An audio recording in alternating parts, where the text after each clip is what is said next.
Assalamualaikum warahmatullahi wabarakatuh. Alhamdulillah wassalatu wassalamu ala Rasulillah wa ala alihi wa sahbihi wa man walah, amma ba'd. Pendengar yang dirahmati Allah, seorang muslim dalam keadaan bagaimanapun harus senantiasa melaksanakan salat dengan bersuci. Karena salat merupakan amalan yang sangat agung sebagai pembeda seorang muslim dan kafir. Salat harus senantiasa dijaga, termasuk pula ketika seorang terbalut perban atau gips. Saat itu, seorang harus tetap bersuci sebelum salat. Namun bagaimana dengan orang yang terbalut perban atau gips, lantas tidak diizinkan lukanya terkena air? Apa yang mesti ia lakukan saat berwudu atau bersuci? Pendengar yang dirahmati Allah, pada asalnya yang disebut dengan jabirah adalah suatu yang digunakan untuk membalut tulang yang patah. Adapun menurut pandangan ulama ahli fikih, jabirah adalah suatu yang diletakkan pada anggota tubuh yang digunakan dalam beribadah seperti wudu karena adanya suatu kebutuhan tertentu. Misalnya gips yang digunakan untuk menambal tulang yang patah, atau dapat pula berupa perban yang digunakan pada anggota badan yang terluka. Maka mengusap yang semacam ini dapat menggantikan kewajiban membasuh. Sebagai contoh, seandainya seorang yang akan berwudu sedang di tangannya ada perban yang digunakan untuk menutupi luka di tangannya, maka mengusap perban dapat menggantikan membasuh tangan bagi orang tersebut. Pendengar yang budiman, seperti yang sudah kita ketahui bersama, bahwa dalam berwudu ada bagian yang dibasuh dan ada pula bagian yang cukup diusap, sebagaimana disebutkan dalam ayat yang mensyariatkan wudu, yaitu surat Al-Maidah ayat 6. Allah Subhanahu wa taala berfirman yang artinya, "Hai orang-orang yang beriman, apabila kalian hendak mengerjakan salat, maka basuhlah muka dan tangan kalian sampai dengan siku, dan usaplah kepala kalian dan basuhlah kaki kalian sampai dengan kedua mata kaki. Mulai dari wajah, tangan hingga siku, dan kaki dicuci atau dibasuh, yaitu dialirkan air. Sedangkan bagian kepala dan telinga cukup diusap dengan membasahi tangan dengan air terlebih dahulu." Berwudu bagi orang yang terbalut perban sama seperti cara berwudu orang yang sehat. Para ulama menjelaskan bahwa jika membasuh atau mencuci tidak mampu dilakukan, maka beralih pada mengusap. Dengan membasahi tangan lantas mengusap bagian yang perlu diusap. Hal ini dilakukan semisal jika seorang memiliki luka dan tidak boleh terkena air yang mengalir. Adapun dalil yang menyebutkan bolehnya mengusap jabirah atau perban, yaitu hadis yang diriwayatkan oleh Imam Abu Dawud dari sahabat Jabir radhiyallahu anhu, ia berkata, "Kami keluar untuk bersafar. Kemudian salah seorang di antara kami ada yang terkena batu, maka terlukalah kepalanya. Kemudian orang tersebut mimpi basah. Lalu orang tersebut bertanya kepada sahabat-sahabatnya, 'Apakah kalian mendapati untuk keringanan untuk bertayamum?' Mereka menjawab, 'Kami tidak mendapatkan adanya keringanan bagimu, sedangkan kamu mampu untuk menggunakan air.'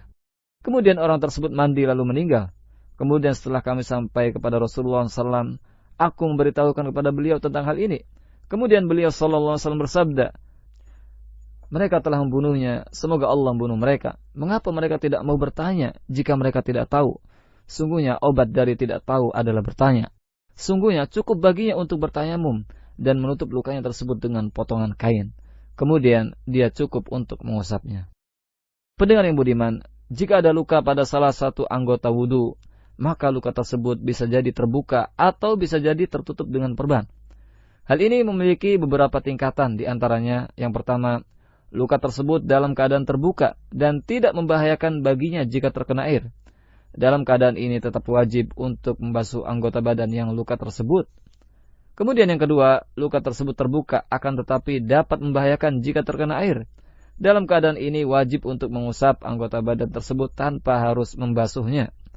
Lalu yang ketiga, yaitu luka tersebut terbuka dan dapat membahayakan jika dibasuh maupun diusap. Dalam keadaan ini maka cukup dengan bertayamum. Dan yang keempat, luka tersebut tertutup oleh perban atau yang semacamnya. Dalam keadaan ini maka yang diusap adalah penutup luka sebagai ganti membasuh anggota badan yang di bawahnya. Pendengar yang budiman, Rasulullah SAW juga menganjurkan bagi kita yang sedang bepergian untuk mengusap khuf atau sepatu. Hal ini tentunya berbeda dengan mengusap perban. Ada 4 perbedaan antara mengusap khuf atau sepatu dengan mengusap perban. Di antaranya, pertama, mengusap perban tidaklah khusus pada bagian tubuh tertentu, sedangkan mengusap khuf khusus untuk kaki. Kemudian kedua, mengusap perban boleh dilakukan ketika hadas besar maupun hadas kecil. Sedangkan mengusap khuf hanya boleh dilakukan untuk hadas kecil sampai tidur, buang air besar atau buang air kecil. Lalu ketiga, mengusap perban tidak dibatasi waktunya. Sedangkan mengusap khuf dibatasi waktunya, yaitu untuk orang mukim selama sehari semalam atau 1 kali 24 jam, sedangkan musafir selama 3 hari, 3 malam atau 3 kali 24 jam. Dan yang keempat, mengusap perban tidak disyaratkan mengenakannya dalam keadaan suci terlebih dahulu. Inilah pendapat terkuat dari perselisihan para ulama. Sedangkan mengusap khuf mesti dengan toharah atau bersuci seperti berwudu terlebih dahulu sebelum mengenakan khuf atau sepatu tersebut, lalu nantinya boleh cukup diusap saat sampai di kaki. Pendengar yang budiman, tata cara mengusap perban atau semisalnya adalah dengan mengusap seluruh bagian perban.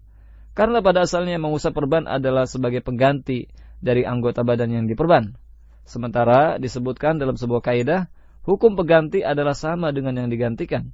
Mengusap perban adalah ganti dari membasuh. Sebagaimana ketika membasuh kita wajib menyiramkan air ke seluruh bagian anggota wudu, demikian pula mengusap perban, maka wajib untuk mengusap seluruh bagian perban. Adapun mengusap khuf keadaannya berbeda, karena mengusap khuf merupakan keringanan syariat, dan terdapat tata cara khusus yang dijelaskan dalam sunnah tentang dibolehkannya mengusap sebagiannya saja. Demikianlah pendengar tata cara mengusap perban.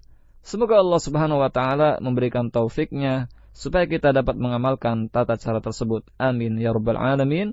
Wallahu a'lam. Wassalamualaikum warahmatullahi wabarakatuh.